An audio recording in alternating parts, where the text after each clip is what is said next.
Hello, Team Builder. Welcome to another episode of Tools for Team Builders.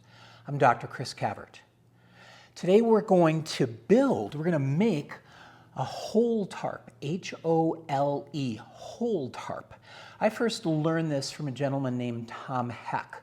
It's a great activity. It's complex but very simple to describe and to get going right away and get into the action. Not a lot of directions for this one, but it's really fun. To build one of these, you're going to need a tarp. So my favorite size is a 6 by 8 foot tarp. This blue one is what would be the thickness of 5 mil. They call it 5 mil. I just picked up a 10 mil, so I'm gonna add this to my game bag, so to speak, and be able to see if there's any difference in playability with a kind of a heavier tarp. This is a pretty light tarp. I've had this for 15 years, over 15 years, and it's held up pretty well. Not a lot of fraying at all around the whole opening. So that's what you want to avoid, is anything that will fray. Some people have told me they tried a sheet, a bed sheet, so cotton, polyester, that kind of a thing, but it does fray around the edges. Some people have shared that they use a shower curtain liner, like the inside plastic part. They're pretty long, so you could actually probably cut that in half and use, usually they're white. I'm sure you can get some colors, but that's a good thing to use for a hole tarp as well. You're going to need some supplies to build your hole tarp. First thing is going to be something that's like a template, a round template. I like to use a template so that when I use my permanent marker, I have a small one and a large one we're going to use. Then I can draw the circles, and then I'll eventually cut those out. So anywhere around 5 inches is a good size. If you go a little smaller, you don't want to go any smaller than a tennis ball. We usually use a tennis ball for this one, and then a variation of it is if you got a couple of them, different colors, then 2 of them are moving at the same time, makes it a little more challenging. So if you go smaller, that's a little easier because there's less room for error. If you go a little bigger, there's a little more room for error. So just keep in mind whatever template you use, but make sure whatever template you use is not something you want to keep clean, because when you use a Sharpie around a template like this, it will leave marks on that.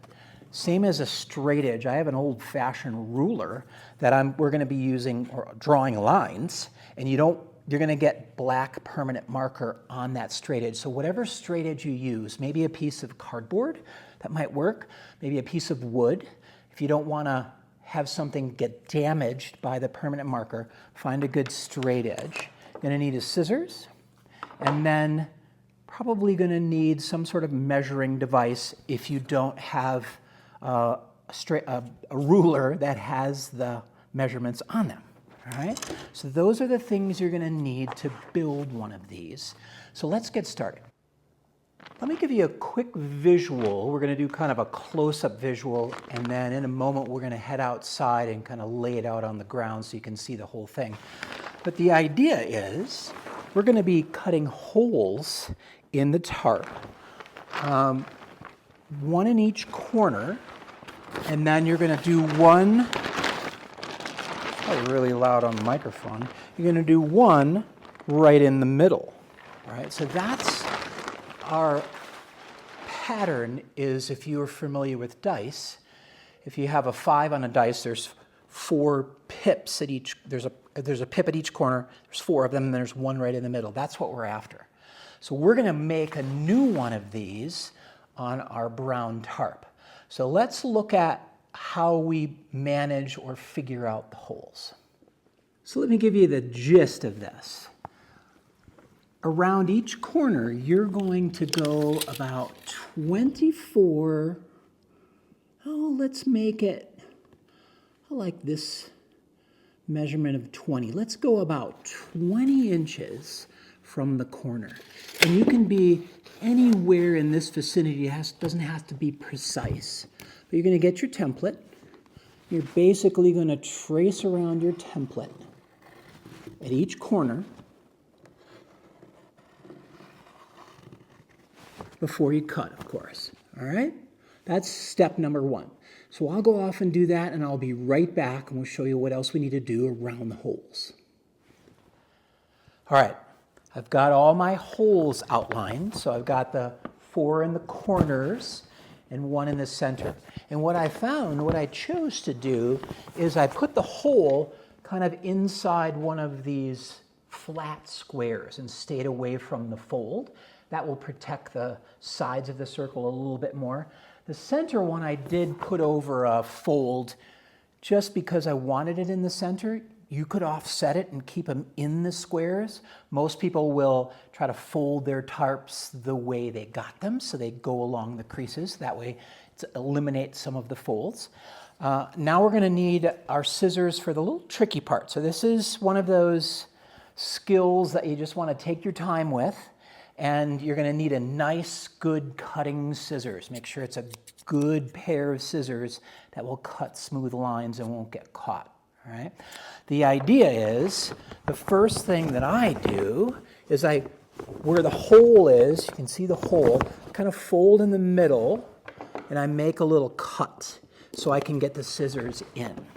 And then you just have to strategically, this works well if you have it out on the floor and you can kind of move around the tarp, but you're going to then take the scissors and round it so that you're getting on the line all the way around, nice and smooth. So I'm going to go and cut these circles out, and then we'll come back and see what we're going to do with the lines around the circles. Be right back. All right, team builder, here's a little varsity maintenance tip. If you have one of these nice safe lighters, I would recommend not using matches. This is a little bit more difficult to hang on to and move around, but this is good to move around. With a plastic tarp, I took the piece of the hole that I took out, and you can do a little, you can maintain, or if there's a little fray near the hole, you can melt it a little bit, but you have to be very careful. If you are working with melted plastic, it can get a little hot, right? So we want to be careful. So if I were wanting to kind of smooth out a little bump, I'm going to be careful with the flame, get it close to it, and then you can kind of smooth it out. If there's little frays, same kind of thing. You just be very careful. And then you're going to get the flame close enough to melt it just a little bit, and you can, this kind of material doesn't have a lot of heat on it. It doesn't melt kind of like the lava. So it's easy to repair and put that back together. If I wanted to, say I'm on an end and I have a little fray, you just got to be careful with that. If you put the flame right on it, it's going to melt it. So nice and careful, you can round out or pull back in some of the frays. All right, location change. Now we have our 5 holes cut out, so 1 near each corner and 1 in the center. The last thing we want to do is mark the holes. Mark the holes. Now, I'm going to give you a suggestion of lengths of lines. The shorter the line, the more challenging the circle around. So I'm going to tell you about the tennis ball and how you use the tennis ball around the lines. Here's my choice. Around the center, I do a 4-inch line. So I'm going to go somewhere in the middle, a line that will radiate off of that circle in a logical place. Now this time I'm going to use a thicker marker so it's easier to see. All right? So I'm going to make that line 4 inches long. Now if you don't have one of these fancy rulers, you're just going to want to get a tape measure, mark a little line, and then do whatever your piece of wood, could be a piece of cardboard, something straight to make that line. So eventually we'll do a little close-up and I'll show you how that works. But my first one is 4. Then I'm going to choose one of the corners and I'm going to do a 3-inch line. A 3-inch line kind of protruding out towards the center. So let's go up to this one and I'm going to do a 3-inch line. Okay.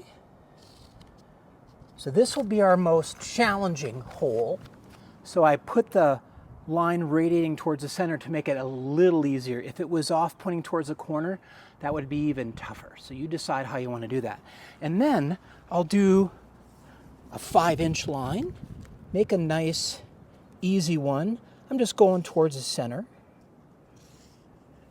Now I want to make a challenging one, so I'm going to do a 5-inch line kind of up towards a side, not towards the center. Then I'm going to do one more 4-inch line. And let's put that 4-inch line, this is where you can be a little creative, somewhere kind of between the side and the center. So just a quick review, we got a 4-inch line. I put a challenging 3-inch line. Then I've got a 4-inch line. I've got a 5-inch line. And I got another 4-inch line. So you decide. The longer the line, the easier the challenge. All right, now here's what we're going to do. We're going to do the same thing on the other side. So I'm going to flip this over, mark the lines, and we'll come back and I'll show you what we're looking at on the other side. All right, so now we did the other side, and here's why I got a brown one. Because the other side of this tarp is silver, so it's much easier to see the lines. So I've done our 5 lines around each hole, and then this one is our hard one. This is our 3. So my objective is to start on this side because it's easier to see the lines. Everyone can see the lines. And then if you want to do a ultra challenge, so if I'm doing a progression, starting with something easier, this one be easier because it's easier to see the lines. For everybody, I should say, to see the lines. You can see them clearly on the silver side. But once you go to the second level, which means the group would have to take the tennis ball and somehow from this side of the tarp, get it to the other side of the tarp, and then circumnavigate the other holes on the other side. But you'll notice, as I flip this over, the line on the brown side is a little tougher to see. So then it would be more of the responsibility of the person at the corner to verify crossing the line. So that makes the challenge there's a little more responsibility involved in that challenge. And then it's a little harder for the group to get through because they can't see those lines. So let's go look at a hole close up, and I'll explain what we're going to do with the tennis ball. All right, now that you've seen the lines around the circles, I'm just giving you a little visual. The activity involves people at the sides of the tarp. Typically, the least amount, the fewest number, I would put 2 on the long sides. So that's 4. At least 1 on the ends, 5, 6. Now you could put 2 all the way around, and that would be 8. That's about as far as I would go. But they're going to lift it up, they're going to hold it waist level, and their objective, the simplest objective, is 1 tennis ball. You put it on the tarp, they hold it up off the ground, and they have to circumnavigate each hole. So the importance of the line is the rule involves crossing. By circumnavigating, you're going to cross the line 2 times. So if a ball would come in, cross this line, this is the 3-inch line, very small, so it would cross, it'd have to go all the way around and then cross the line again, and they would then satisfy that hole. So the idea is to get the challenge completed is to circle all 5 holes without the tennis ball dropping off of the tarp through a hole or off to the side. All right, let's do a quick review on the Hole Tarp. Hole Tarp, nice, compact, 6 by 8 foot tarp. Again, this is a 10 mil, a little sturdier. This is a 5 mil, but still works out perfectly. Template, some sort of template. It's about 5 inches in diameter. You can make the holes different sizes for different levels of challenge. Remember we talked about why I like the brown one because it has the silver inside. So now I can start with a more visual, everybody can see the line side, and then move to the other side to be a little more challenging. There's more responsibility. Where the blue tarp, everybody, it's the contrast of the lines around the circles are easier to see for everybody. So that's that same level of challenge. But again, my idea is to be able to have a nice progression. If the group is working well together and they're successful on the first side, then I challenge them to take that, have this ball, take that ball and it's on one side, and they have to figure out a way to get it to the other side. So some groups will toss it up, flip it and catch it. Some people will fold it. They'll fold it in half, drop the ball on the other half, and then open that other side up. So there's a couple of ways that I've seen it, the tennis ball get to the other side. Then you could have, to double the challenge, you could have two of these. The blue has to go around, the yellow has to go around, and then is it possible to drop these to the other side and do the same thing? So depending on the level of skill and ability and how they're working together, you could either stop at any point in time, kind of log some success, maybe come back to it later, or call it quits, go to something else. But then if they're working well, add to that challenge, increase that level in skill and ability, and see how that takes them forward. So that's the hole tarp. Remember we talked about numbers. I would go 6 to 8. 2 at each side would be 8. If you could have 2 at the long sides and 1 on the ends, that would be 6. And if you have more than 8 people, you can make a few more tarps and add other groups, and groups can be working at the same time, not competing against each other, but working up through the challenges as far as they can go.